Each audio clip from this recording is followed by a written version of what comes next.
Some wore masks, some didn't, and social distancing felt forgotten as passion drove this weekend's protests and the protests the past couple of days here. In the time of COVID-19, mass gatherings coming with some concerns. Dr. Ernst von Schwarz joins us now to discuss the possibility of this second wave of COVID-19. Doctor, thanks so much for your time. Good morning, Eric. Thanks for having me on. Glad to have you back here. So how do we balance the need for people to have their rights, to exercise their constitutional rights to assemble, against the risk of contracting or spreading this virus that has killed over 100,000 Americans at this point? Yeah, Eric, you're absolutely right. I mean, keep in mind, this pandemic is not over. We still see across the U.S. approximately 26,000 new cases every single day of COVID-19 infections. So gathering in large groups in the protests is, of course, a significantly higher risk, not only for those who are there, which are oftentimes young people, but they can infect their elderlies, their parents, their grandparents at home.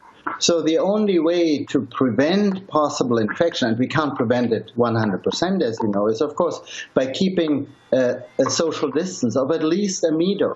Yesterday, actually, the WHO published a study showing that if you keep 1 meter away from the person next to you, you can reduce the risk of getting the virus from that particular person 85%.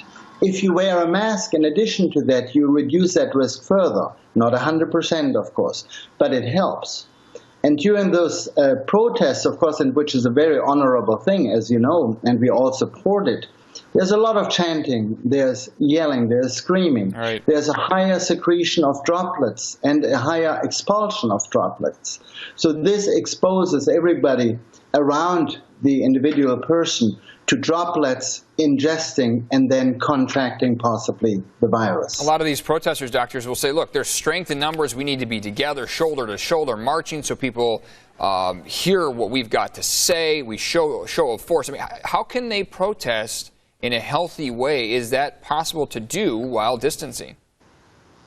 Well, I think it is. Looking at on TV, looking at how close people are together reminds me like you're sitting in a petri dish. Right. I mean, and you add sugar to it. You know, this is just the ideal way to grow bacteria and viruses even more if you don't keep the social distancing. Remember what happened in Italy. In Italy, the pandemic started after it came from China, of course, in a soccer stadium. In northern Italy, in Milan, Stadio San Siro. I was there myself years ago, beautiful stadium. So there were like 40 to 50,000 relatively young, healthy people gathering close together, watching a soccer game. They all were asymptomatic, they all were healthy, but 35% of those took the virus home, and then they infected the elderly, and then 30,000 people in Italy died as a result of that. So you can protest, of course, and you should voice your concern, but keep the distance. Keep a meter between yourself and the person next to you, and wear the masks. And if you can, wear an eye shield because of the droplets. Also keep in mind the tear gas exposure that leads to running noses, tearing, people touch their eyes, they're coughing and sneezing. Higher risk for the person next to you to get the virus. And not everybody who gets the virus gets sick, as we know, but they do infect the ones in their households, and they're at higher risk of death.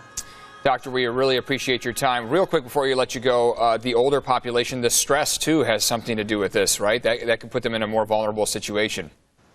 Absolutely. Thanks for bringing that up, Eric. I got actually several calls in the last day from people in the Beverly Hills area whose stores were looted and damaged because of chest pain. I mean, keep in mind natural disasters. Look at the Northridge earthquake in 1994. Right.